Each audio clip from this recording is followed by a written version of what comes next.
Bismillahirrahmanirrahim. Assalamu alaikum, my dear 10th class. How are you, dear students? Today we will discuss about the miscellaneous exercise of chapter number 11 from Punjab Textbook Board, Bahawalpur, from your 10th class. Dear students, there is only some definitions of this chapter and the miscellaneous exercise are included, and the definition of this chapter is also the same like the page number 180 definition of unit number 9, which we have discussed in detail. So in this summary we will just revise. First thing is the definition of the circumference. The boundary traced by a moving point in a circle is called the circumference, where the portion of circumference, some portion or some part of the circumference, is known as the arc of the circle, which we have discussed in detail in chapter number 9 with diagram. Okay, and second one is that chord. A straight line joining by 2 points of a circumference is called the chord. If the chord is passing from the center, then this is known as a diameter. And the portion of a circle bounded by an arc and a chord is known as a segment. And the circular region bounded by an arc of a circle and its two corresponding radius segment is known as the sector. Means a circle which have two radii and the one arc is known as the area is known as the sector of a circle. And a straight line drawn from the center and bisecting a chord perpendicular is known as perpendicular to the chord, and conversely perpendicular drawn from the center on a circle bisected. Means a straight line from the center of a circle bisecting the chord perpendicular is the chord, and the conversely perpendicular drawn from the center bisected. If two arcs of a circle are congruent, then their corresponding chords are equal. These points are very important because with the help of these points we will solve our MCQs.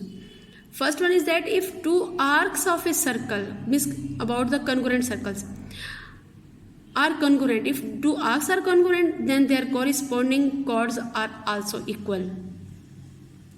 And if two chords of a circle are equal, then their corresponding arcs are also congruent. They are the inverse of each other. Equal chords of a circle subtended the equal angles at the center of the circle, means central angle. Means, for example, if we have two chords of a circle, then the angle which is subtended at the center of the circle always will be equal. If the angles of two chords of a circle are equal, then the chords are equal. They are also the inverse of each other. Means to say that if two chords are equal of the same circle, two chords of the congruent circle, if the two chords of the congruent circles are equal, then their central angle values must be equal. Okay, and now we will move to our MCQs. First MCQ is a 4 cm long chord subtended a central angle of 60. Remember one thing, if the angle is 60 means the angle is less than 90. Then remember one thing, that the length of the chord and length of the radius segment must be equal. Okay, if 4 cm long chord subtended a central angle of 60, the radius segment of this circle is also equals to 4 cm. Means length of the radius is also equals to 4 cm. And the length of a chord and the radius segment of a circle are congruent. Means this is the inverse of this MCQ. Means chord and radius segment are equal or congruent, then their central angle must be equals to 60. Remember one thing, whenever the length of the chord and the length of the radius segment are equal, then central angle must be equal to 60. Okay, out of two congruent arcs of a circle, if one arc make a central angle of 30, then other will also make an angle of 30, because in two congruent arcs of a circle, if the arcs are congruent, then their central angle must be equal. Like this again, an arc subtended a central angle of 40, then corresponding chords of the central angle must be equals to 40.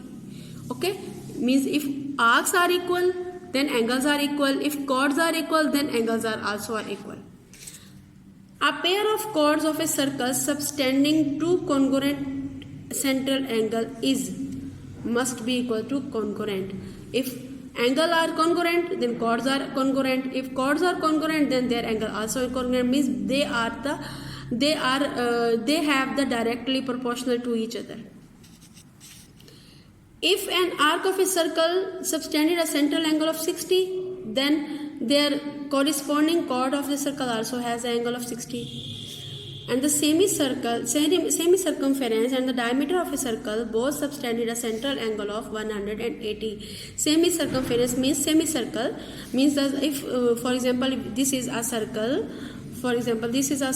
and if we have drawn a diameter here, okay, the angle, this is the central angle, and this is the angle of 180, means straight angle. The semicircumference or the semicircumference and the semicircle diameter both are equal. Okay, they have the central angle of 180. The chord length of a circle subtending a central angle of 180 is always the double of the radial segment, because in our previous MCQ we have the clue that semicircumference and the diameter both are the equal. Okay, semicircumference and the diameter both are the equal, and they have the angle of 180. So if a chord length of a circle subtended a central angle of 180 is always double of the radial segment, because you know that the chord which is passing from the center, 180 means the central angle is 180. It means this chord is passing from the center, and if it is passing from the center, then this is known as a diameter, and you know that the diameter always the double of the radial segment. If a chord of a circle subtended a central angle of 60, then the length of a chord and the radial segment is also congruent. Means if this is also like MCQ number 1 and MCQ number 2. And the last one is that the arc opposite to incongruent central angles, means if the central angles are not equal of a circle, arc always be incongruent. Means if they are congruent, then their angle also congruent. If they are incongruent, then their angle also incongruent. Okay, dear student, this is the chapter number 11, miscellaneous exercise of chapter number 11. And you will prepare it for the MCQs, and it may be sometime there is a short question, short answer about the definition also included in your paper. Allah Hafiz.